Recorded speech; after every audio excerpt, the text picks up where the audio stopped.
Dear baby, I hope someday somebody wants to hold you for 20 minutes straight. And that's all they do. They don't pull away. They don't look at your face. They don't try to kiss you. All they do is wrap you up in their arms and hold on tight without an ounce of selfishness to it. Welcome to part 2 of our Waitress episode. But before we go into real talk, it's time for PP, our patron pitch.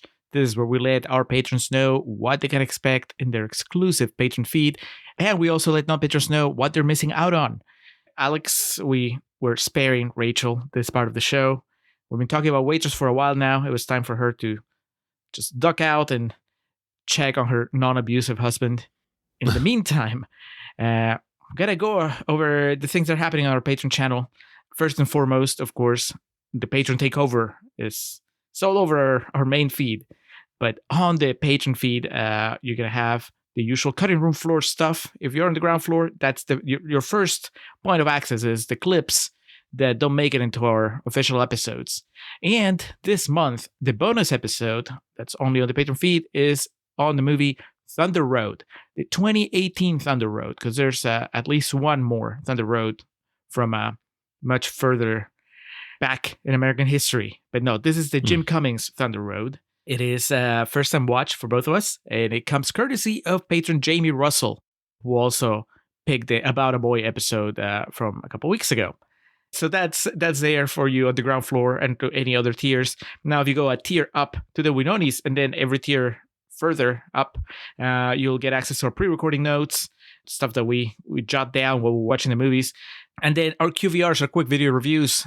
This month, patron Jordan has assigned the horror movie Skinamarink to Alex. Is that a Shudder exclusive, Alex, or is it just a horror movie that happens to be on Shudder? Yeah, it looks like it was distributed by Shudder. Limited theatrical release, but looks like you were on the ball there. A Shudder original.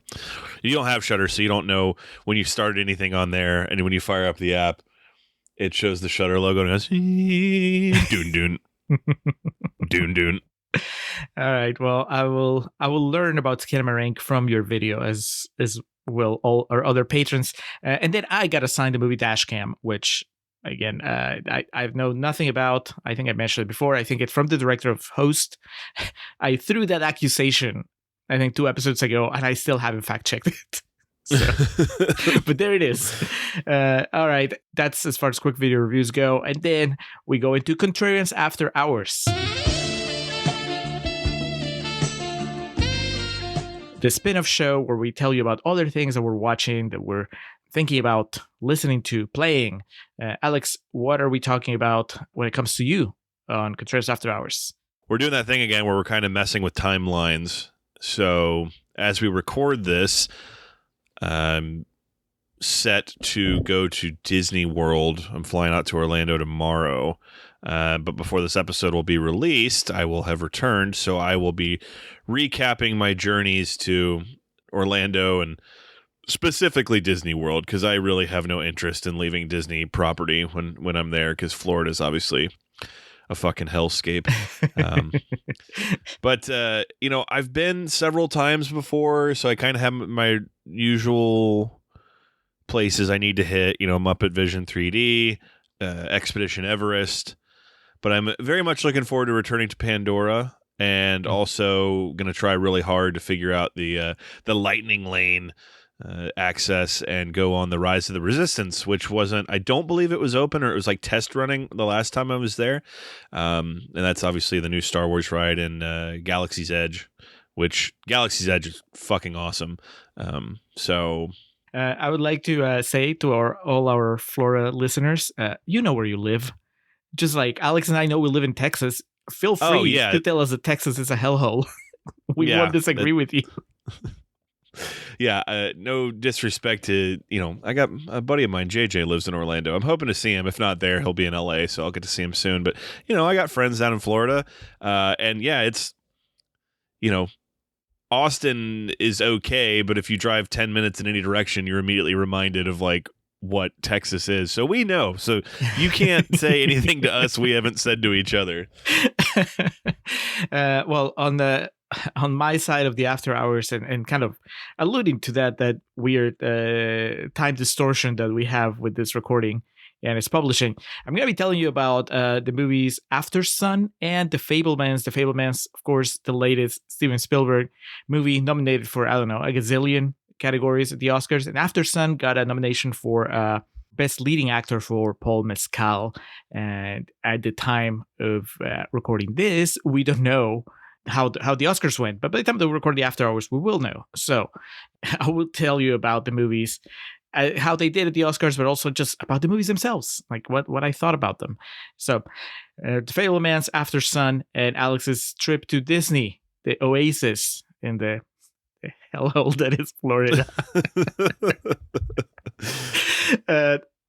If any of that sounds interesting, go to patreon.com/Contrarian Prime. That's where you can find our Patreon page. You can look at our tiers and decide if you would like to join the Contrarian supplements.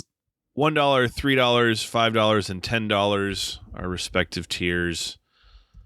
Head on over, take a look around, drop $1 in the proverbial tip jar there.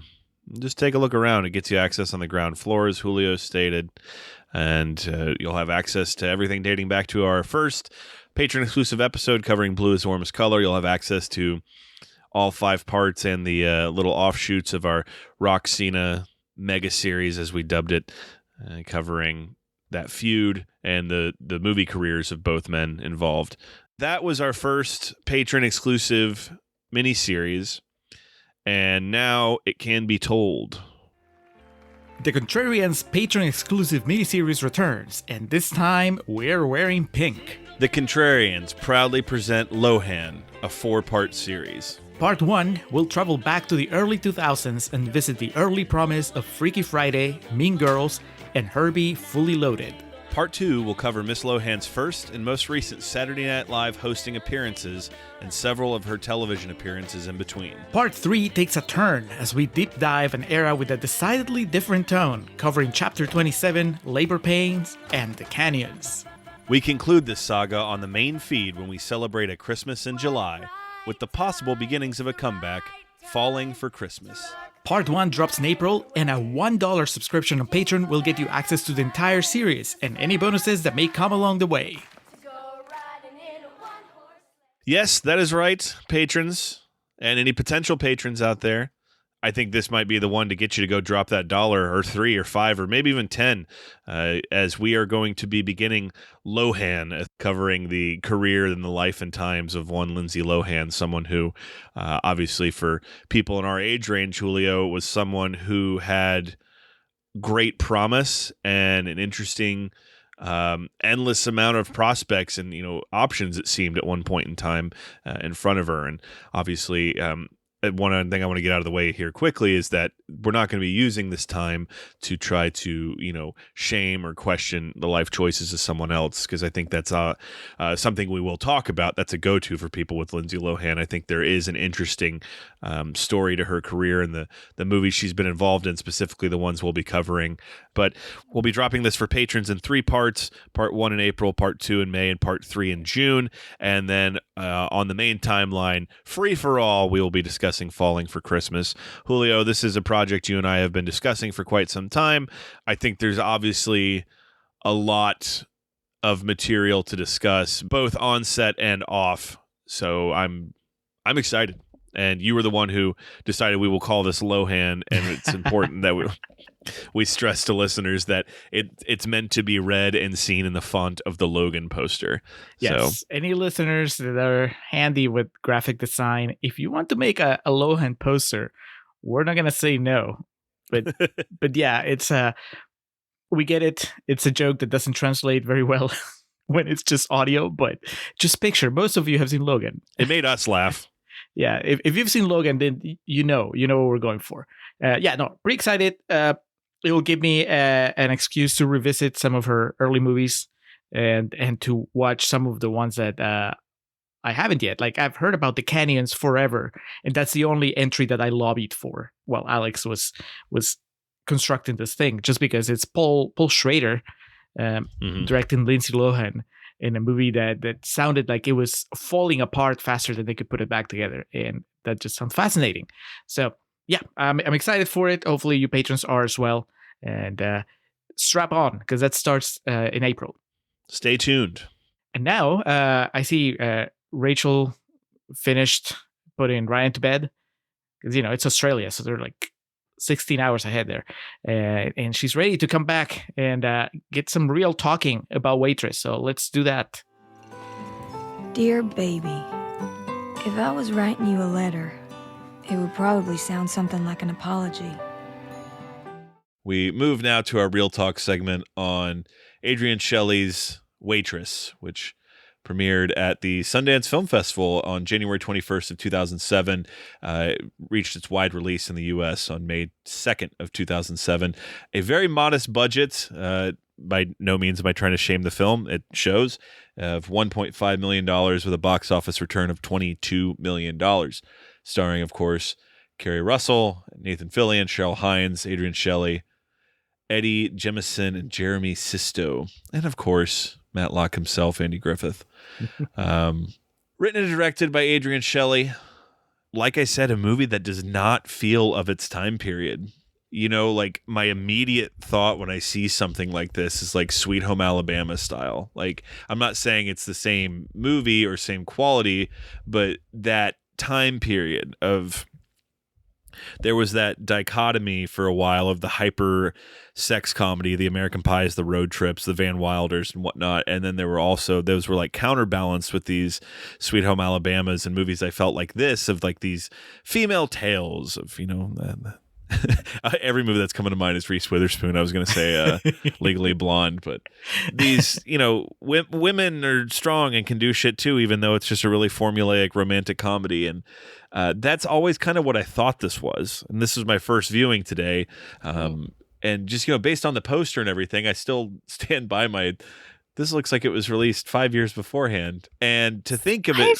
I disagree. I feel like it is very much of that time. Like, it is similar in lots of ways to Juno, which we already brought up. It also takes a lot of weird cues from Gilmore Girls as well. And, like, the tone of it. And I also think of movies like Saved. Have either of you heard of that? Mandy Moore, Macaulay Culkin. Yeah. Patrick Fwiggett. Was that his name? Yep. Yeah. I like how your response is just to list actors that are in the movie. That's what we do.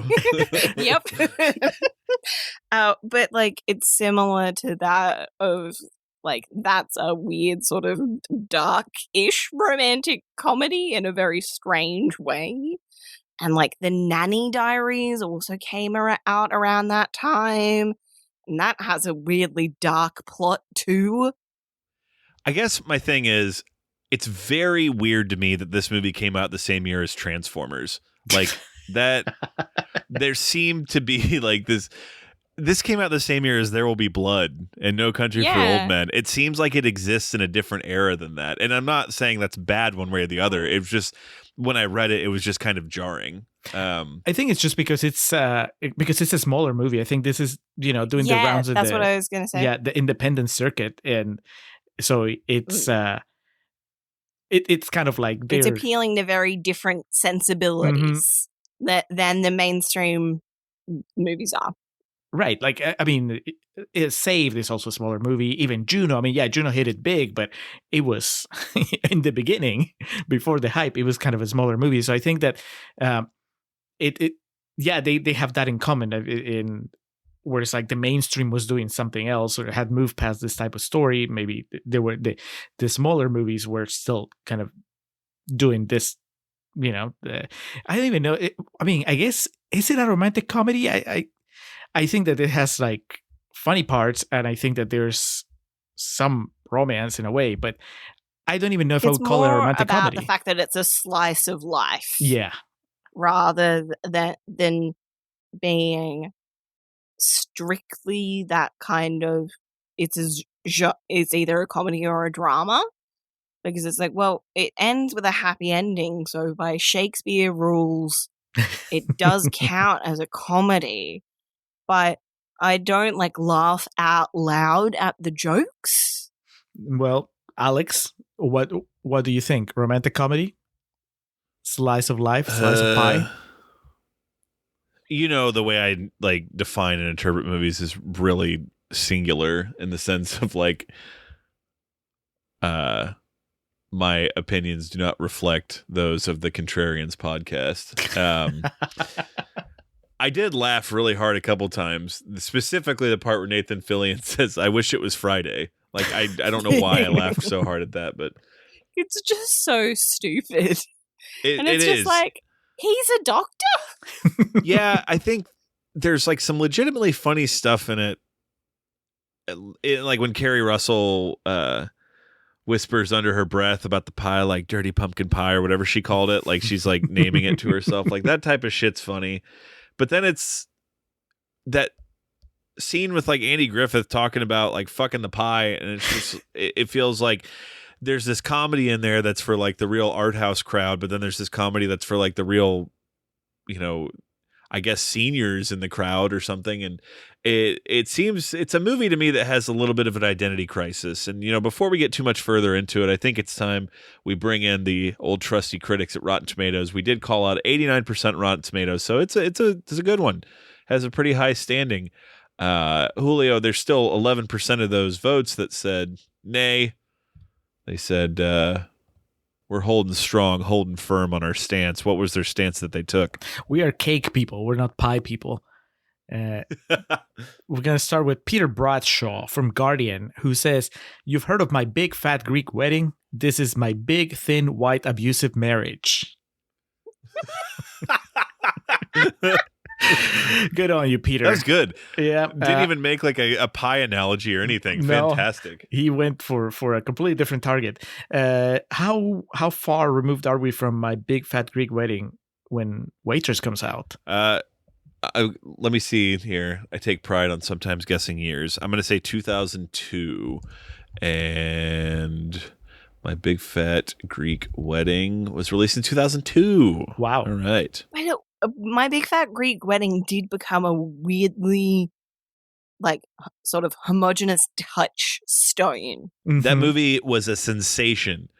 $370 million that movie made. What? Did it get a stage musical adaptation? I'd be surprised if it didn't. I guess it missed that trend. We will get to the Waitress musical. Next, Stephen Himes from Film Snobs says, "Completely inauthentic in every detail. The cinematic equivalent of an apple pie from Perkins." Alex, what is he talking about? What's Perkins? Isn't that a convenience store? Yeah, neither of us are going to have the answer, Alex. Okay, you don't have to make it known that I'm the fat guy on here, all right? I'm making it known that you're the American, you doofus. Perkins is an American casual dining restaurant chain that serves breakfast and other home styles. There's apparently some... hold on. I'm going to research this and see what part of the country they're located in, but continue, Julio. Okay, well, we have one more. Kevin Carr from 7M Pictures says, "Full of whiny characters that eventually make the right decisions only after an unprecedented amount of hand-wringing." Yeah, Kevin Carr. It's like he was part of the conversation in Contrarians Corner.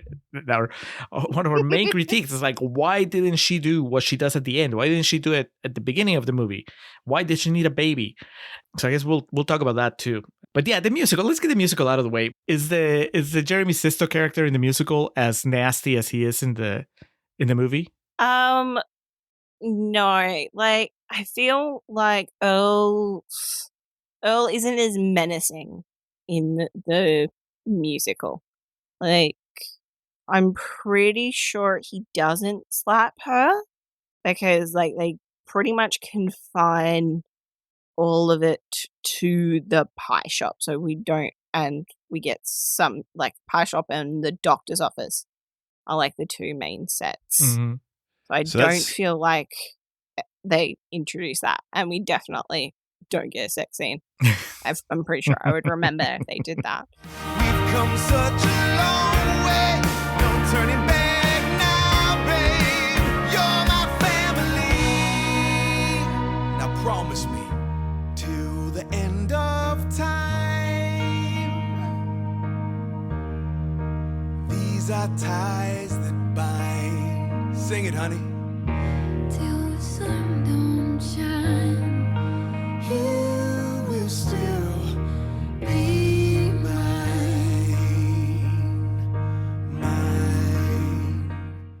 So that scene, not the sex scene, which is not fun. The scene when they're in bed and he's like trying to kiss her and she's not feeling well. Apparently, that was originally supposed to conclude with, I guess, him having sex with her against her will type thing. And More Adrian- overt rape.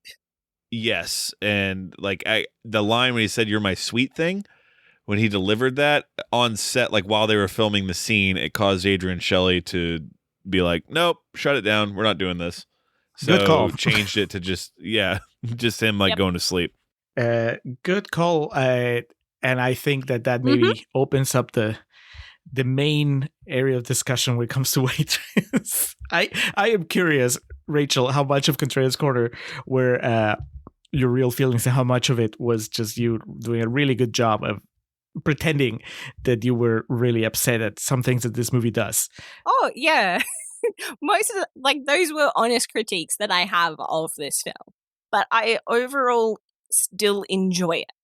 I know that it's deeply problematic and I know that it has its problems, but a big part of it is that I watched this film at a pitch perfect time in my life.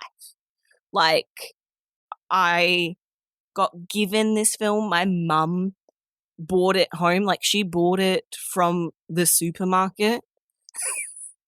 And she bought it home and my mum had never heard of it. Like, she just looked at the cover when and it's like mostly covered with like the pink ribbon stuff, and it just has this photo of Keri Russell with a pie.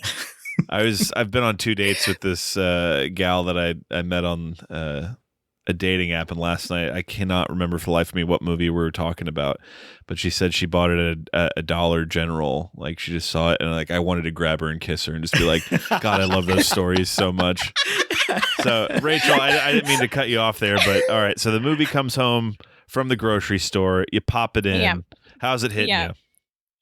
And I was like, this is weird and quirky, which was totally the type of teenager that I was. I fell head over heels in love with Garden State. Oh, That was the kind of teenager that I was. that paints a picture. Let me tell you. Yeah, gives you a very clear indication of where I was at and what my tastes were like. I think that for the benefit of everybody, let's paint the picture now. How do you feel about Garden State now? I fucking hate it.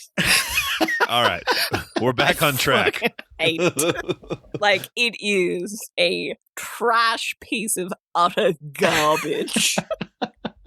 I tried to rewatch it when I was older, like, because I just watched it the first time, and I was like, I love it so much, I can't rewatch it because I don't want to taint the experience. Mm-hmm. Okay, that is I've talked about Boondock Saints. When I watched that when I was a teenager, I was like, this is so cool. And then I rewatched it, I was like, this is a piece of dog shit. And I was like, why did I ever like this movie?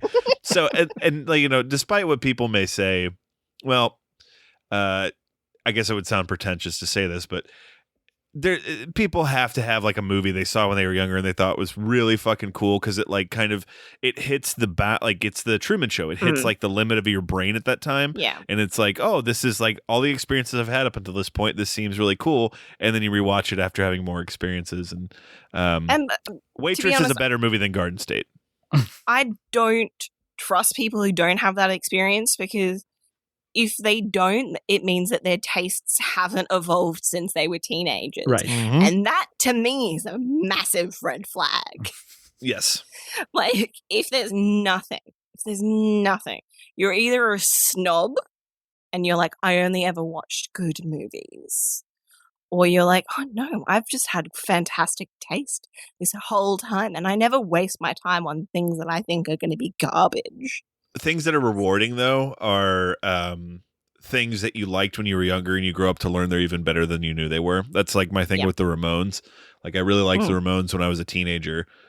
And like now I'm like, oh yeah, they were way more important and better than I thought they were when I was younger. Yeah. But like the things that you think that you're like being countercultural for liking because nobody else your age does and you don't know how big they are. yes. That's not an experience that young people have now because they immediately know how big anything is by looking it up.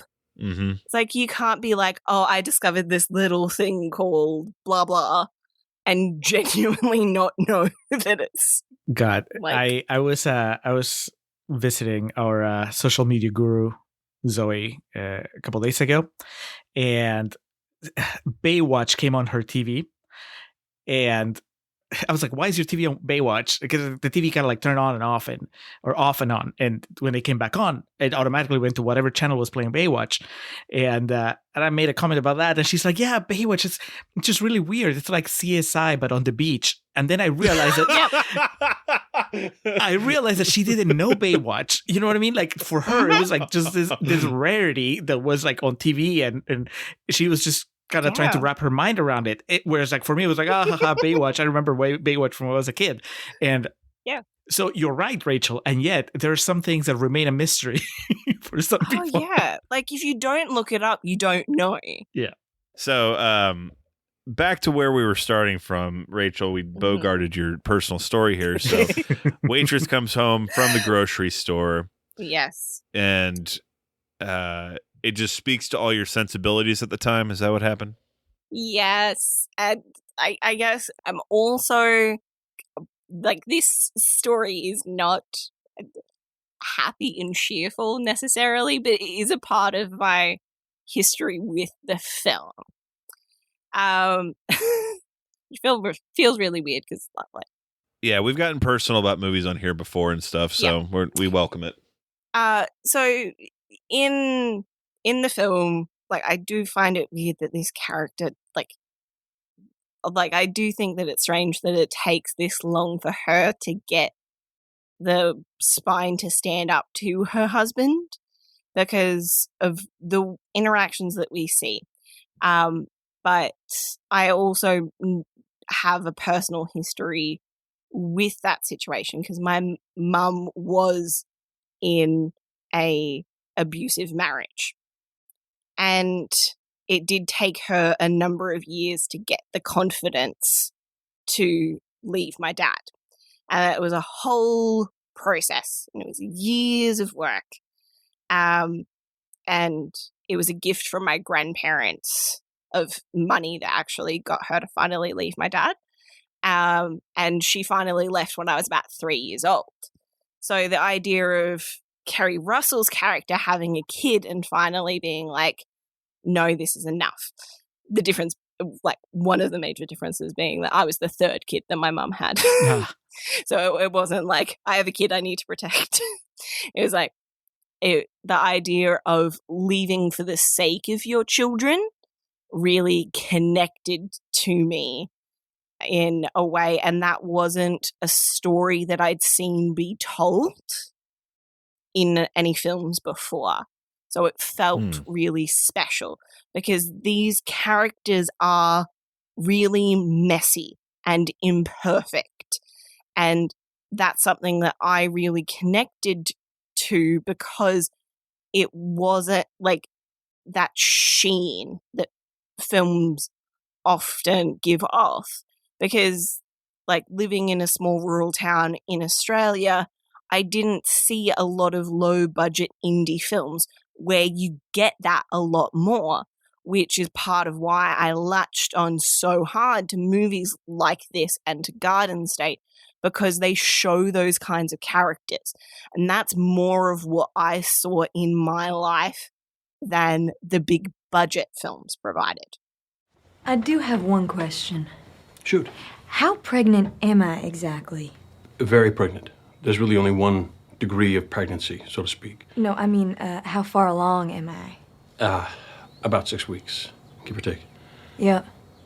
That was Earl getting me drunk that night, all right?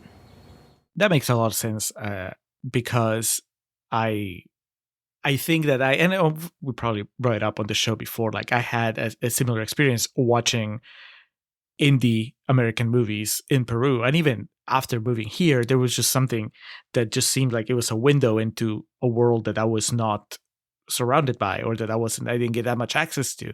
And I think that there's when I enjoy Waitress and what I enjoy about Waitress, a lot of it has to do with just how it's not that I cut the movie slack because it's an independent American movie, but I think that it does have an effect. Like that aspect of it has an effect on me when I watch it. You have a different expectations. You have a different expectation on American indie films because their goals are different. They're made with a different audience and purpose in mind. Yep. So you bring that along with you. If you know that context, you see it through that lens. And I think that there's a charm to just the, I don't know what they're. So I really like what they're doing here, as far as having this group of actors interact with each other in this specific way. The three waitresses I adore. I think that they're so strong, independent of their stories. Just like the interaction of these three women. It's something that I think that on a bigger budget and on a more mainstream production, maybe I would even criticize for being just kind of, I don't know, I would be like, oh, why don't you dig deeper? Or why are these aspects of the movie being told so broadly? But when you see it here, I don't know, it just works for me. There's the independent low budget charm in a way, but there's also the fact that I think that now that we're in real talk, I think that they're all of them. I don't care if they came from TV or if they were not doing or ever did much when it came to movies, but I think that they're just really good. They have that charisma. Mainly the three waitresses, but I mean Nathan Fillion is pretty good, and you get the sense that they've been friends for a long time, and that they usually work the same shifts, and they've got a routine and a sense of like they're very comfortable with each other. But you also get the feeling that they're work friends, not friends. Like, I can't imagine them hanging out much outside of work a lot. I feel like the diner is like their place that they spend the majority of their time. I was thinking that you see them hanging out at the end, but no, they're hanging out at the pie shop. At the new pie shop. Yeah. But there is like a birthday party, a wedding at the pie shop. Yep. They work at the pie shop. And it's just like, what? I can't imagine what any of them do when they get home. They talk about the pie shop. As someone who's spent considerable amount of time around fucking small town America, it's and no disrespect to anyone who's listening out in small town America, it's a vicious cycle out there, man. It's get drunk, start fights, meet a girl, get pregnant, live there, hate it, that type of thing. Yeah, and you get stuck. Like, none of these characters had the big city dreams that you would see in a lot of other films. It's not like Jenna's like, I'm gonna go to New York and win the pie contest and get an internship at the greatest bakery. It's like, no, she wants to go win a pie contest in like the neighboring city so she can win like, was it? I always get confused. Grand. Yeah, with the way that Americans say numbers sometimes, because it's just like, does that mean 2,500 or 25,000? 25,000. Yeah. Yeah. And I'm like, that's a good chunk of change. But also she was like, well, if I double my budget, I can afford to leave my husband. That would also be realistic. And it's just like, well, Becky, I do like that. I think it's the musical that adds the idea that she left and came back. Mm-hmm. The idea of people falling back into the places that they know. And that's not just a thing in the southern states of the USA. There are pockets of that all over the place where it's like people leave but they come back. My hometown is a bit like that, where a lot of people will go off to uni and then they'll move back and start their families in their hometown. Yeah, that was extremely xenophobic of me to say that like it's exclusive to just America, but well, but you that's know it. your experiencing, That's- witnessing it. yeah, That's what you've seen. So it Yeah. makes sense that would be your point of reference. But that's the thing. I think that's a trick in this movie, though, Alex, because you can tell the story as a tragedy without changing much of what happens, and yet, I mean, I guess we can discuss how each of us experiences the ending. But I found it like, for example, the Dawn storyline where she gets together with Augie, and it kind of like what we made fun of in Contrarians Corner. Like that should be on paper. It can read so easily as something that's tragic, right? She settles for this guy that's kind of a creep. Yeah. But She's like, I don't want to be an unhappy wife. He makes me happy. He loves me. That's enough. but I think that the talent of the actors, at least in my case, did enough to sell it to me as a happy development by the end. You know, at the end, I was just happy that Yeah. she was happy and he was happy and everybody seemed to be happy. And that is not that easy to pull off, I think, especially because we're already coming into it with you know, these experiences that we all have when it comes to these situations. Yeah, I got like my cousin in a similar situation. The guy she married wasn't a creep or anything.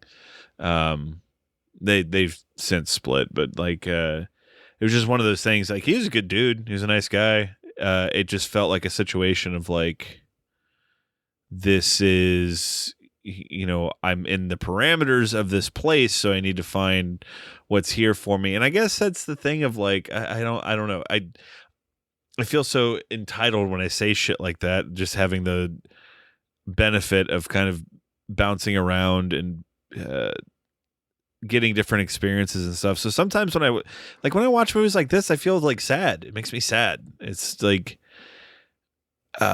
money obviously does not grow on trees, as the expression goes, and I get that. And there's also just like this huge emotional hurdle of people getting out of what they're comfortable with and what they know. But that was kind of like my thing watching this. So I was like so bummed at the end. It's you want that person to get out. The Halloween ends, man. The end. We're fucking Andy Matichak, what's her name in the movie? Allison. She's leaving town. You know, that's kind of what you want for people. And that's like what I want for people literally in real life that I know. So it makes movies like this a little bittersweet, you know, pardon the food pun, and kind of life on its side watching. So, but you would have felt better if she just left at the end instead of having the pie shop there. We just saw her with the pie shop in, I don't know, New York. Okay, so the pie shop And they've thing. put construction paper over the existing pie shop to make it look like it's different. But you can see like the seams of the paper that they've stuck on the roof. Loved the panning shot at the end of all the slices of pie, the really colorful ones. I thought that was on a the fantastic plates? shot. Yes. Looked I thought so good. well, yeah, in addition to making my mouth water, I thought just from a film standpoint looked fantastic. And I think the thing is too, having gone to high school in Kyle, Texas, which, you know, I guess the irony is like I only live 15, what are we? We're not even 20 miles away from Kyle, Julio, but it's still like the small town mentality there is that. I mean, Julio and I still live in the city. Like there's people that are fucking, if there's no traffic, we can be there in 20 minutes that think Julio and I are weird for living like in the shit, that type of thing. And the kicker of it was there's a pie shop on Main Street in Kyle that like at the end of this movie when they showed the outside, it doesn't look like close to it, but it was still just like, oh shit, like all these emotions I had about small town throughout it culminates in this pie shop. They were known for their lemon squares that were just unreal. But yeah, I don't know how I would have had the ending, because you get like a movie like this, you have to tie it up with all the characters. You have to have Dawn there, and you have to have Becky, and I guess short of like, Joe Dirt style, just like a quick cutaway to Earl being run over by a car or thrown off a cliff or something. I don't know what you do. Yeah, it's just like it's that weird thing of like you don't really want to see him again, but you want some more conclusion, but you're also just happy enough to know that, well, he's not part of their lives, and that feels good in its own way. I don't love you, Earl. I haven't loved you for years. I want a divorce. Well, that's not a funny joke. We got this new baby here. Shouldn't be making jokes like I that. want you the hell out of my life. You are never to touch me ever again. I am done with you. If you ever come within 6 yards of me, I will flatten your sorry ass and I will enjoy doing it. I wonder if that was a budgetary thing overall. That the original script would have her leaving, because they set it up so well. They have Matlock telling her throughout the movie that she needs to get out, and then the last message that he passes on to her is, "Hey, get out of here. Here's the money. Like start fresh." But then there's that sense of what would the film do with the fact that she would be leaving Dawn and Becky behind, and those two women are her family in this film. They're the two people that care about her the most and want to protect her and want her to be happy, and are upset at the state of her life. But that's the thing. I think that they would be happy to see her leave. You know what I mean? Like, it's one of those. We know that this is for the. I think that what would make it okay is that she has this little girl now, and that final shot where they're walking away and they're looking back and they're waving and all that stuff. That is that's what makes the ending so good for me. Not so much. I mean, the pie shop is cute, but just the fact that she's raising this girl, and you get the feeling that she's going to do her best not to let this little girl have the type of life that she had. So that's why, if I put on my snarky glasses, I can go like, oh, she had to have the baby in order to kick Jeremy Sisto to the curb and break up with Nathan Fillion and all that stuff. But at the same time, on an emotional level, it did get me because she's a really good actress. I love Keri Russell, and she's looking at that baby, and you can see what's going through her mind, and she sees herself. She's just the movie may be uneven, and it may go too far sometimes or not far enough at others. But I do think, now that we're in real talk, like, the message is clear that it's when it's talking about the very specific hardships that can come upon you if you're a woman. And so it makes sense that at the end she gives birth to a woman, and she gets this inner strength to finally change her life. In that instant, she is a mother. Mm-hmm. And I think she deeply connects to her view of her own mother in that moment as well, of like, no, I've got to do this, and living for more than herself as well. Yeah, so that's why I would have been okay with her moving away, even if that means leaving Dawn and Becky behind. She would still. Yeah, I do think that they would both be happy for her. I don't know. The notion of like having a kid immediately changes your life is something that, I'm getting old. I'm 36 now and shit. So like, and like I'm 30. Oh, yeah, I'm 36, still undecided if I want to have kids. And I always say my window is closing, and people are like, well, men can have kids anytime. I don't want to be fucking Larry King, 75, fucking a 30-year-old. But like, no, my not a good look unless you have enough money behind you. Yeah, or if I'm just like all elbows like Larry King, people just feel bad for you. Like, well, at least he's having sex. But my old man always tells me, like, having a kid changes you, and I get that to a certain level. And there's plenty of examples of people that have been like changed by having kids, but like this is extreme. yeah, watching this, Like- it's just like she looks at her kid and it go like, I don't know, it's the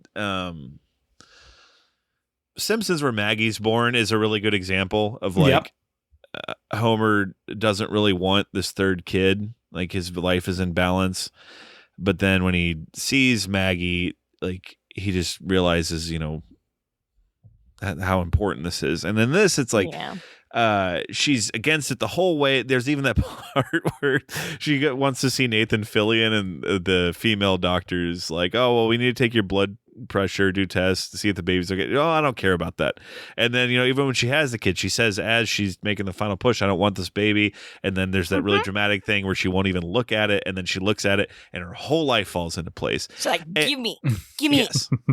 And that is, I'm bringing weight into this. That is movie shit, and that's how movies are meant to be crafted. I agree. Oh yeah, I also agree 100%. It's movie shit. It's because movie. Yes, but and it works. you know, immediately, yeah. I'm not saying it doesn't work at all. Like that's the thing. I just, as for me watching this, I guess I had kind of heavy emotions about the whole thing because I'm still trying to figure out that whole kid shit, and then watching this, it's interesting, and it works for the sake of the movie, and it kind of does. It's what you and I always talk about, Julio. It's the perfect way too of she has the kid, realizes it, movie's over. It's like climax happens, boom, we're out of there.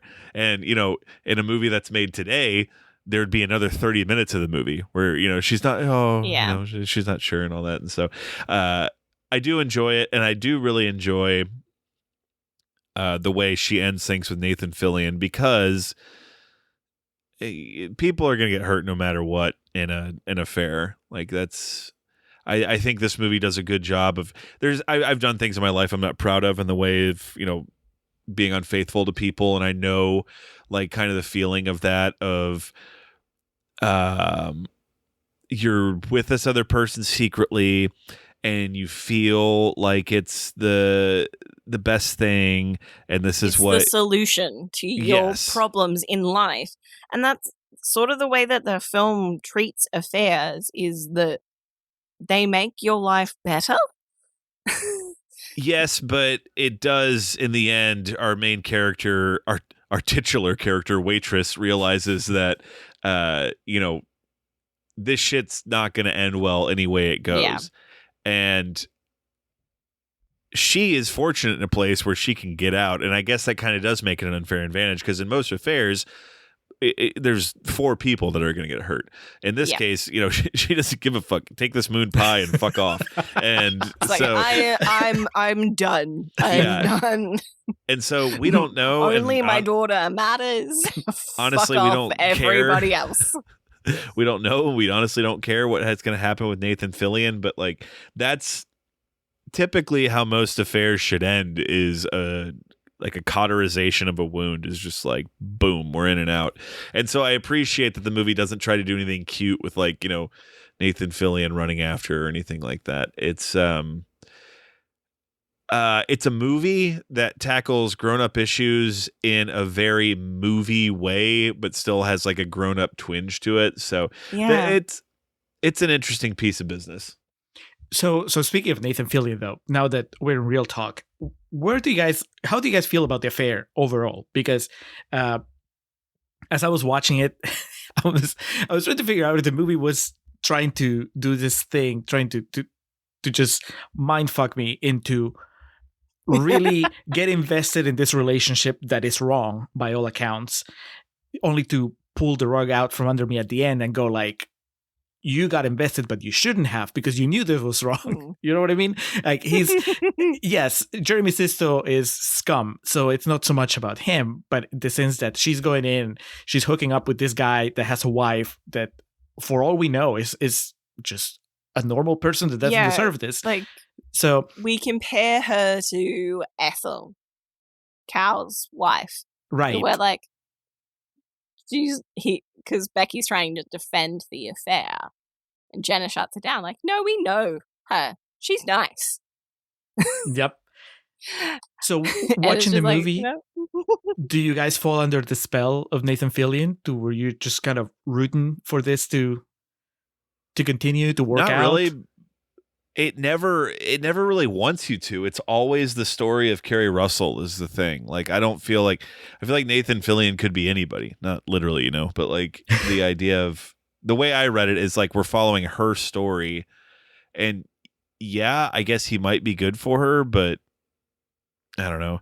I guess maybe watching this at a younger age when I had a bit more naivety and belief in love, I could have had a different view on it, but it's that's the way I took it. It's just kind of like his story is kind of inconsequential. It's about her. Yeah, the way that I see their relationship, and like I've rewatched the film a number of times since I was a teenager, and I still have that original copy that my mum got. And I see it as she reaches out for happiness. There's this sort of reoccurring thing. Like even gets to the point where she's asking people, "Are you happy?" And when Earl breaks down, he's just like, "I just want us to be happy." And she's just trying to find something else that makes her happy. Because making pies is what she enjoys in life. And then she finds this other thing that makes her happy. And she quits when it no longer serves her. That's true.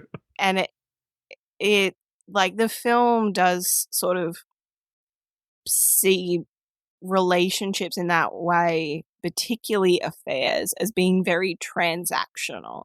It's you get something out of this, I get something out of it. But they do end it in a very adult way of being like, no, like we said, we're going to put aside all of the potential repercussions. And she's like, now I'm done. I'm done.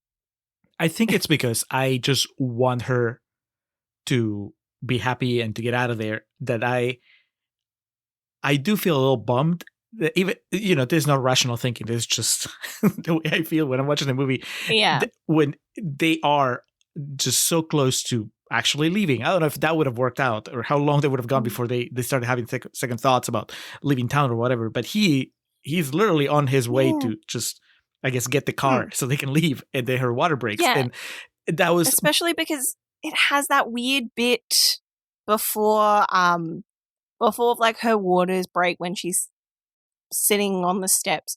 She's watching the mum be like tortured by her toddler with the silly string.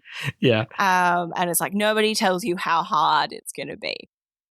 And then it goes in, like, then he comes out and it's just like, okay, where is this going? What is that meant to mean? How is that affecting her viewpoint in that moment? Was she going to say, no, that's not enough? Or like, how did that affect her? I don't really know. And I'm just like, and then we move on. It's like, okay. Yeah, the kind of genius of the movie is that it knows how to play with your emotions enough that like you stop thinking about it because you're on to the next big emotional moment. You know what I mean? Because I had the exact same thought when this happened. I was like, that's right. Because I remember that she has a kid. And the entire time I kept thinking, okay, how do we get to the point where she is happy to be a mom? And the answer is like, oh, she just sees the baby. Yeah. Got a little baby growing inside you. There is nothing more beautiful. It's an alien and a parasite. It makes me tired and weak. Complicates my whole life. I resent it. All right, Rachel and Julio, I fear we reach a grim portion of this podcast, as Czech and Carnacio on the Incomparable Apps fan would say, in that we have to address the death of Adrienne Shelley, who was murdered shortly before this movie came out. I didn't realize how close in proximity to this. She was murdered in November of 2006, and this premiered at Sundance in January of 2007. Now, I don't particularly feel the need to go into the details of it. That's widely published and broadcast. It's interesting sounds positive, and I don't want to say that, but it's a really sad case and unfortunate what happened to her. But it did lead to a little bit of like unprecedented context. Yeah, and it was a thing of it was a movie that premiered at Sundance without its director, Nancy Utley, the chief operating officer at Fox Searchlight, said seeing Waitress at Sundance was a really emotional experience. A typical format for the festival is that a director is introduced to say a few words before the film begins. It was painful from the beginning to see that there was no director to introduce the film since Adrian had just died. So the producer and Adrian's husband, Andy, talked about how it had been Adrian's dream to have a film at Sundance, and it was very poignant. And then it was picked up. And also, you know, when some studios sign on to do movies, or at least did back in those days, part of it during that era was, you know, follow-up DVD commentary, things like that.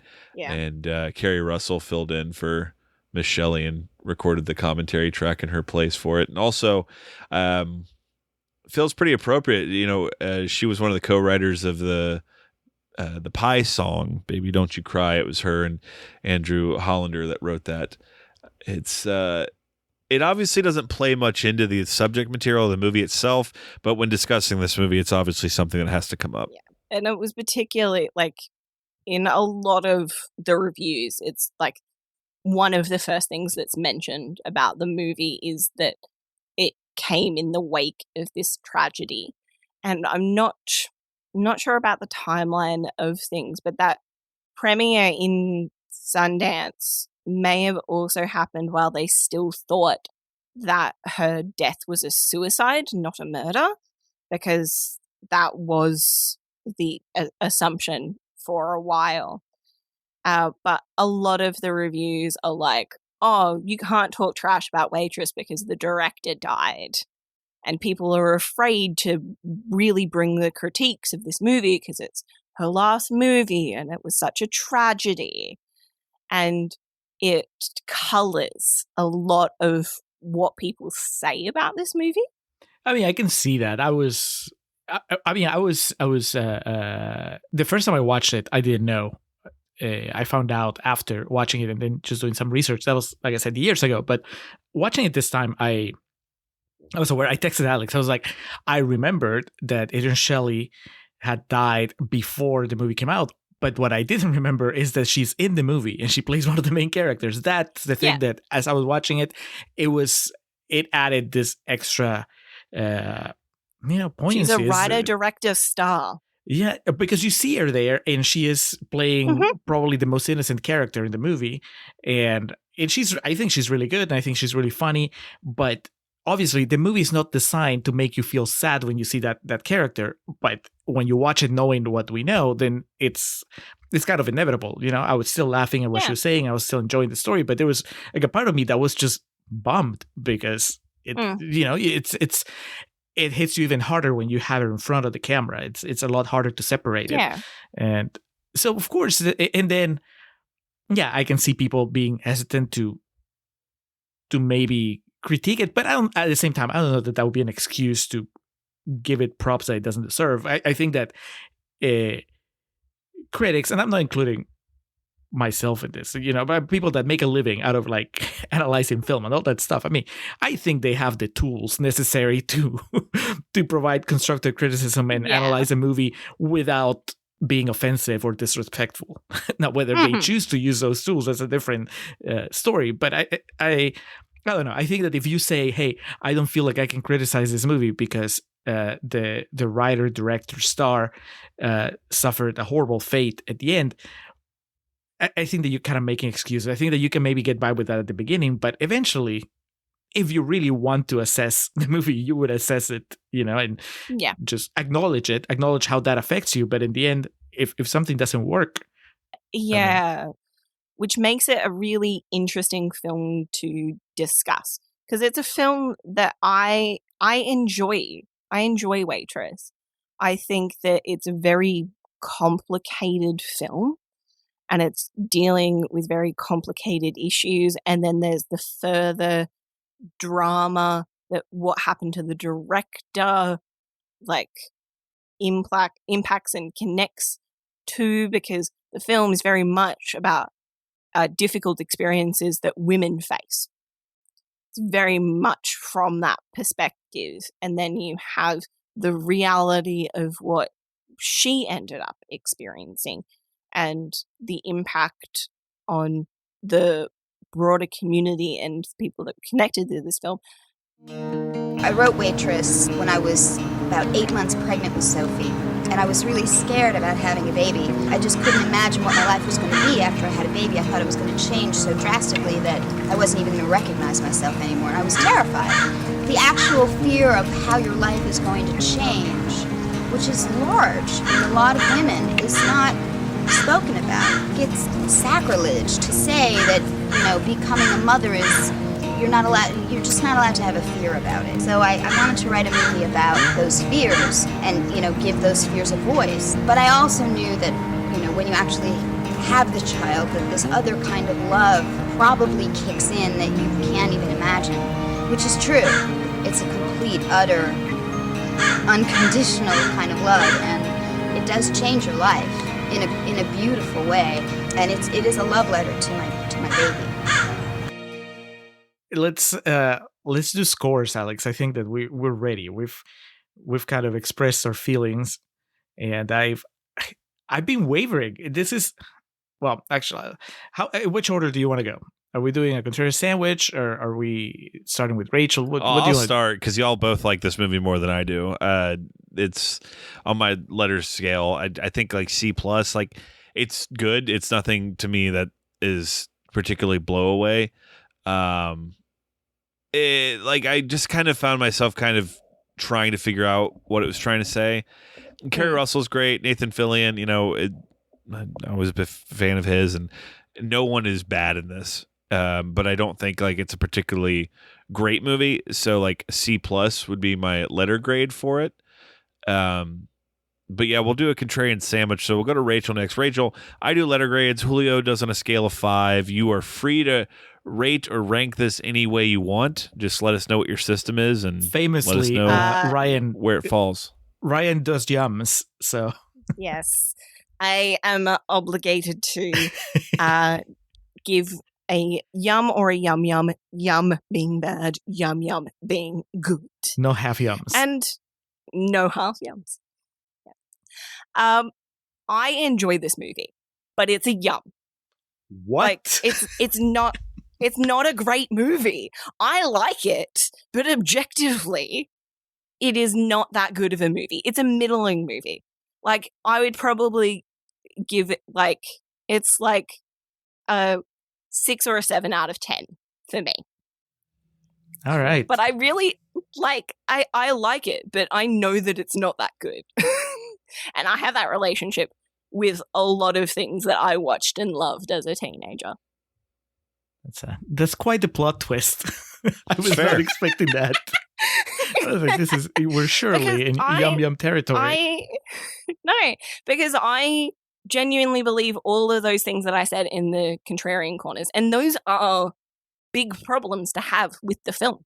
Yes, which is why I was conflicted, because I don't think it happens often, and this actually might be the first time that a conversation during the episode makes me consider lowering my rating instead of make it higher. Because usually what happens is we talk about it, and during the conversation, things that I hadn't appreciated are brought up, and I agree with them, and so it bumps up my score. But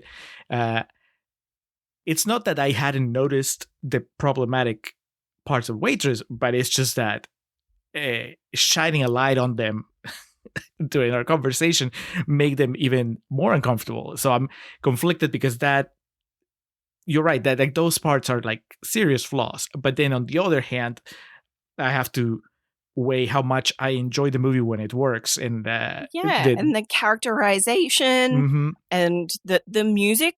I think that the score is really beautiful.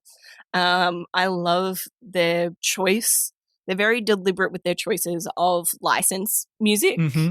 Yeah, the song that plays Um, when she's having her big smile moment, which starts with her looking really confused and then slowly morphs into her Yeah. smiling. And the song that's playing there, I enjoyed it a lot. Yeah, I love this the line that you quoted in Contrarians Corner about how she hopes that her daughter finds somebody that will hug her for 20 minutes, just hold her, Yeah. and all those Yeah, moments. without an ounce of selfishness to it. Like, I've genuinely thought of getting that tattooed on me in some way because I love that moment and that line so much. It's a beautiful sentiment. So, I was going between 4 stars because I love so much all that stuff, and I was like, but I should really lower it to 3.5 because it's more, if you're being objective about the movie, looking at it. So I generally rate with my heart. Like, and the ending is so good that I kind of want to give it 4 stars, but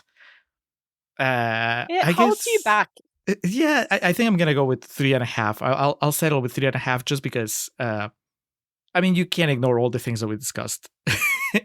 And that ties back in. Remember at the top of the show when I gave you the quote from the Australian film reviewers? Yes. Sexy Nathan Fillion. They both gave it, yes, they both gave it 3.5 stars. Okay, well then there you go. That settles it. I'm going to be in line with those Australian critics.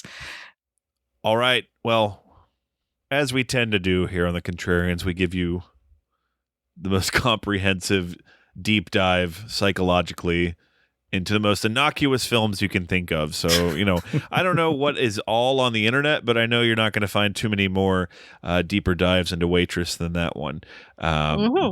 But that's going to wrap it up here. So before Julio and I get out of here, we have to thank our guest, Rachel, and we need to... Thank you for having me. Oh, absolutely. And we need to give you the floor now for Yum Yum Pod and anything else you want to plug. So tell us what you do and where we can find you. We at Yum Yum Pod do deep dives episode by episode into different TV shows. And at this stage, we've covered mostly science fiction. We've done Discovery and Picard. Unfortunately for me, because I hate both of those shows. But fortunately for me, my husband decided to show some mercy and chuck me the bone that has a lot of meat on it to dig into in a podcast to continue the metaphor. And we are covering Babylon 5. And it's exciting because we should be finishing up our coverage of the series this year, which is really strange to think about because it's such a beefy show. And we do that week by week. You can find us on various podcatchers as well as social medias. On the social medias, we're Yum Yum Pod or Yum Yum Podcast. And if you want to hear us talk non-sci-fi, your best shot of that is checking out our Patreon. Yum Yum. Check out Yum Yum Pod. I've been there a couple times. The reason I watched Babylon 5, I've finished now. The reason I watch all of it is because of Yum Yum Pod and because of Ryan and Rachel inviting me every now and then. And so I have to keep up with what they were doing. This has been Waitress. Alex, let's talk about what lies ahead. It's time to look to the future and what's on deck next for us. Coming up next, the patron takeover continues. Patron Jason, also known as Nerd Revert, is making us watch the 0% movie Dark Crimes. It's a Jim Carrey vehicle. Jim Carrey's career, it's we're at the stage now where he does really weird stuff. And I'm all for it. Will this be a similar experience to the last 0% movie that we watched, Left Behind? Who knows? We'll find out next episode. All right, another 0%er entering the Contrarians canon. I'm cautiously optimistic because if nothing else, we should be able to get some good material from it. And we like Jim Carrey. Oh, yeah. Let's get out of here.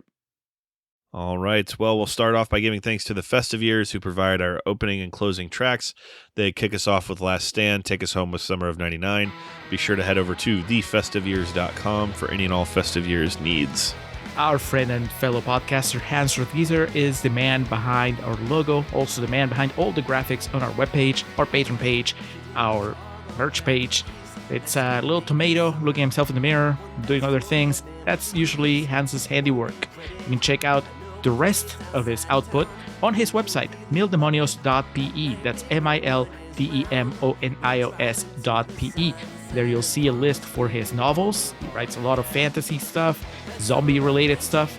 And as we said, he has two podcasts, Nación Combi, which is about Peruvian current affairs, and Marginal, which is about economy. He's been a strong supporter of the show from very early on, and we continue to be grateful for it. Thank you, Hans. LateNightGrin.com. Go say hey to Joe and the boys over there. They got you covered for any and all professional wrestling podcasting needs. It's WrestleMania season, so they're going to be working in overdrive over there. Much like with ours, $1 will get you entry to their Patreon, but they also have their YouTube channel, Twitter account, Twitch account. Great guys. Discuss the ridiculousness of the world that is professional wrestling, and from time to time, discuss movies as well. I can always count on Joe to get my obscure movie references. So, good stuff. LateNightGrin.com. Check it out.